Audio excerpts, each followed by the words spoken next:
नमस्कार, चार का चक्रव्यूह में आपका स्वागत है। मैं हूं आपके साथ अंशिका। नेता हो या अपराधी, आतंकी हो या जिहादी, कौन किसके चक्रव्यूह में फंसा, इस शो में आपको विस्तार से बताएंगे। चक्रव्यूह में आज सबसे पहले बात हादसे के चक्रकाल में फंसे अरविंद केजरीवाल की, जो मूडका में भीषण आग लगने की घटना के बाद सवालों के घेरे में आ गए हैं। फिर बात करेंगे सर्वे के चक्रव्यूह में फंसे असदुद्दीन ओवैसी की, जिन्होंने ज्ञान व्यापी विवाद की आड़ में फिर मुसलमानों को बरगलाकर अपनी राजनीति चमकानी शुरू कर दी है।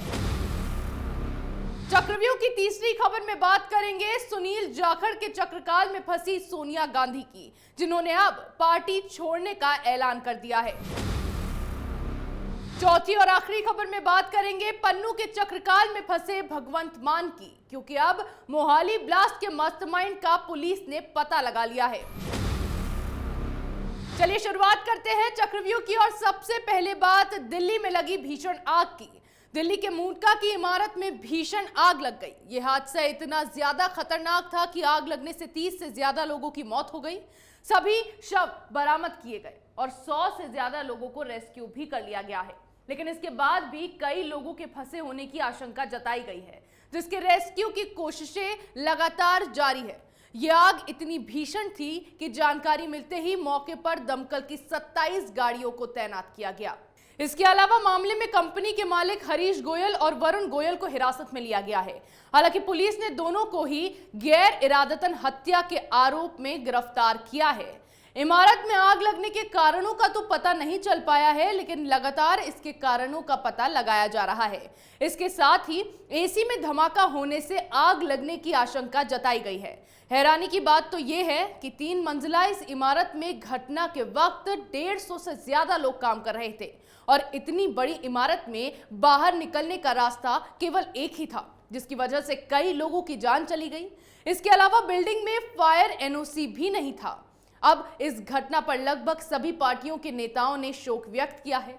इसके साथ ही दिल्ली के मुख्यमंत्री अरविंद केजरीवाल की ओर से हादसे में घायल लोगों को 50,000 रुपए का मुआवजा और मृतकों के परिजनों को 10 लाख रुपए तक के मुआवजे की घोषणा की गई है। लेकिन जहां मूनका का यह हादसा झंझोर देने वाला था, वहीं सवाल लगातार केजरीवाल सरकार पर भी उठाए जा रहे हैं कि जांच के आदेश तो सरकार ने दे दिए, लेकिन क्या इसकी जांच रिपोर्ट सामने आएगी? इसके साथ ही अरविंद केजरीवाल से यह भी पूछा जा रहा है कि आखिर कब तक दिल्ली वासियों को इस तरह के हादसों से गुजरना होगा। हर साल ऐसे खौफनाक हादसे दिल्ली में देखने को मिलते हैं, तो ऐसे में दिल्ली में हो रहे भीषण हादसों को रोकने के लिए सरकार क्या कदम उठा रही है? केजरीवाल चुनाव जीतकर दिल्ली के मुख्यमंत्री तो बन गए हैं, लेकिन अहम बात तो यह है कि दिल्ली को संभालना कैसे है, उससे वो अब तक अनजान है।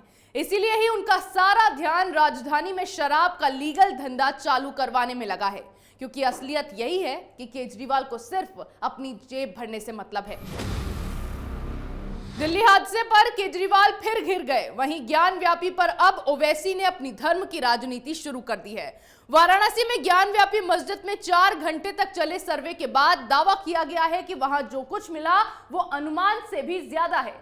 इस विवादित ढांचे में 4 तहखाने बताए जा रहे हैं, जिसमें से 3 मुस्लिम पक्ष के और 1 हिंदू पक्ष के पास है।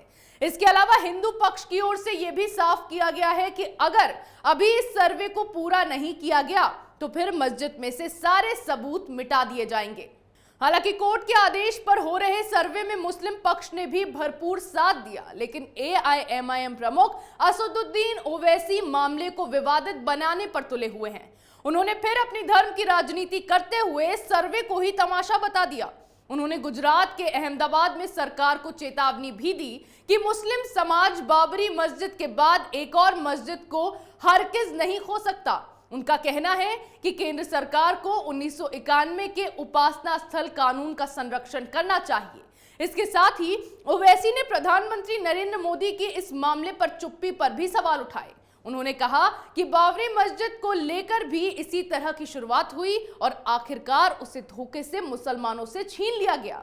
ओवैसी ने दावा किया कि बाबरी मस्जिद पर सुप्रीम कोर्ट का फैसला आने के बाद कानून का शासन तो कमजोर हुआ ही, एक देश के रूप में भारत भी कमजोर हुआ। ओवैसी ने ना सिर्फ पीएम मोदी की चुप्पी पर सवाल उठाए बल्कि सुप्रीम कोर्ट के फैसले पर भी सवाल उठाने शुरू कर दिए। लेकिन जिस विवाद को ढाल बनाकर ओवैसी अपनी धर्म की राजनीति चमकाने में लगे हुए हैं, उन्होंने शायद ये नहीं देखा कि जिस मुस्लिम पक्ष को उन्हें बरगलाने का प्रयास किया जा रहा है वो खुद कोर्ट के फैसले में अपना समर्थन दे रहे हैं और सर्वे में सहयोग भी कर रहे हैं। लेकिन जैसा कि सर्वे के बाद इस बात का दावा किया गया है कि वहां अनुमान से भी बहुत ज्यादा कुछ मिला है, तो फिर देखना यह है कि 17 मई को इस सर्वे की फाइनल रिपोर्ट में क्या कुछ पेश किया जाता है, जिसके बाद इस पूरे मामले की तस्वीर साफ हो जाएगी और ओवैसी का भी मुंह बंद हो जाएगा। एक तरफ खुद को मुसलमानों का मसीहा बताने वाले ओवैसी ने अपनी राजनीति चमकाने का मौका ढूंढ लिया और दूसरी तरफ चिंतन शिविर के बीच कांग्रेस को फिर बड़ा झटका लग गया। पंजाब कांग्रेस के पूर्व अध्यक्ष सुनील जाखड़ ने कांग्रेस पार्टी छोड़ने का ऐलान कर दिया है। उन्होंने अपने ऑफिशियल फेसबुक पेज से लाइव होकर कांग्रेस छोड़ने की घोषणा की है। फेसबुक लाइव के दौरान जाखड़ कांग्रेस नेता अंबिका सोनी पर भी जमकर बरसे। उन्होंने सोनिया गांधी से भी कई सवाल किए।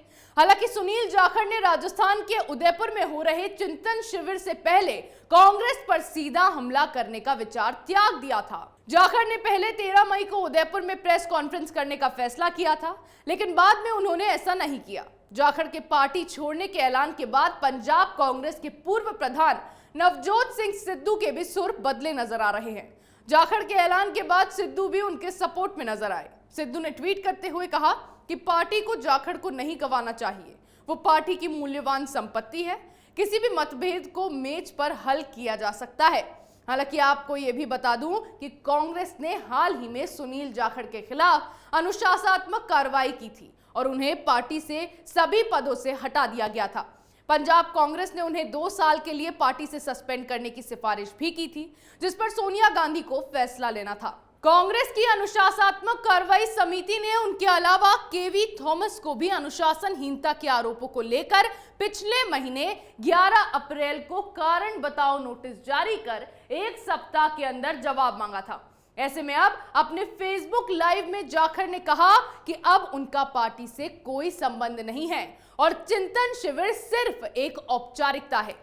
साथ ही कांग्रेस पार्टी पर निशाना साधते हुए जाखड़ ने कहा कि चिंतन शिविर से कोई फायदा नहीं होगा, पार्टी को खुद में सुधार करना होगा, चिंतन नहीं चिंता करने की जरूरत है। अगर वाकई चिंता होती तो कांग्रेस उत्तर प्रदेश में हार के लिए कमेटी बनाती, इसका कारण खोजती कि कैसे 403 में से 300 सीटों पर कांग्रेस के उम्मीदवार को 2000 वोट भी नहीं मिले।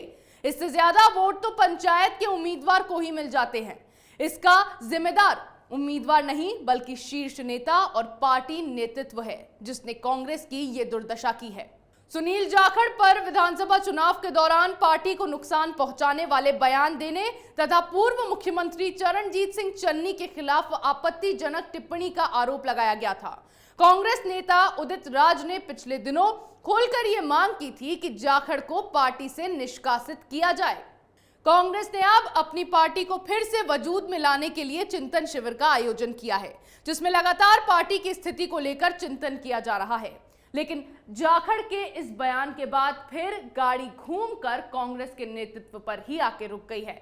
इसके अलावा अभी तो पंजाब कांग्रेस से सुनील जाखड़ ने पार्टी छोड़कर झटका दिया है, वहीं गुजरात कांग्रेस से भी पार्टी को बड़ा झटका लगने वाला है, क्योंकि हार्दिक पटेल भी लगातार पार्टी से नाराज चल रहे हैं, जिन्हें मनाने की जुगत भी की जा रही है।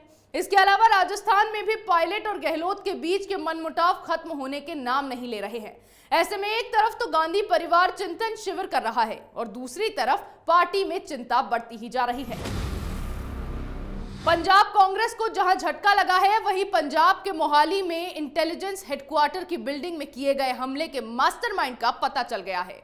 अभी तक तो इस मामले में हरविंदर सिंह रिंडा को मुख्य साजिशकर्ता के रूप में देखा जा रहा था, लेकिन अब यह पता चला है कि इस पूरे हमले की साजिश रचने वाला लखबीर सिंह लांडा है, जो हरविंदर सिंह रिंडा का करीबी बताया जाता है और तरन तारण का रहने वाला है।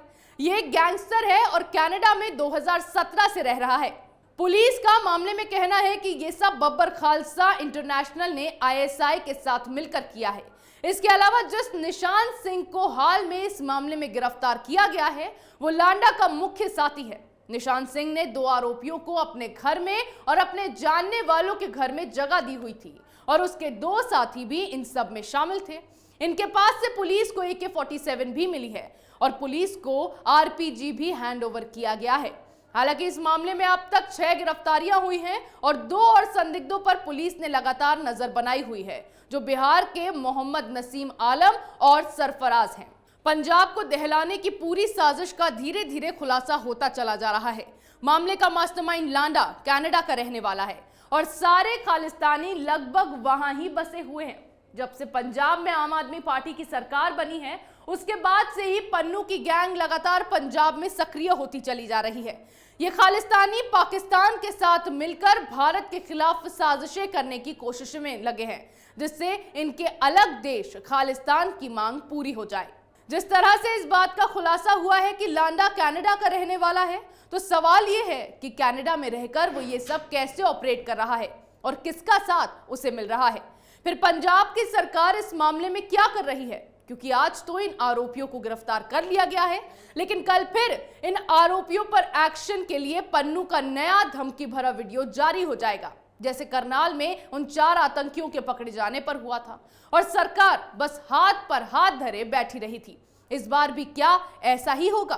केजरीवाल ने खालिस्तान के खिलाफ आज तक एक भी बयान नहीं दिया और ये खालिस्तानी लगातार ऐसे काम कर रहे हैं जिससे सवाल पंजाब सरकार पर भी उठाए जा रहे हैं। ऐसे में जिन आतंकियों को केजरीवाल पाल रहे हैं, अब वही उनके लिए आस्तीन का सांप बनते जा रहे हैं। चक्रव्यूह में मेरे साथ आज इतना ही। कल फिर कौन किसके चक्रव्यूह में फंसेगा, नए मुद्दों के साथ पेश होंगे और दिखाएंगे कई और सनसनीखेज खुलासे। तब तक के लिए देखते रहिए कैपिटल टीवी।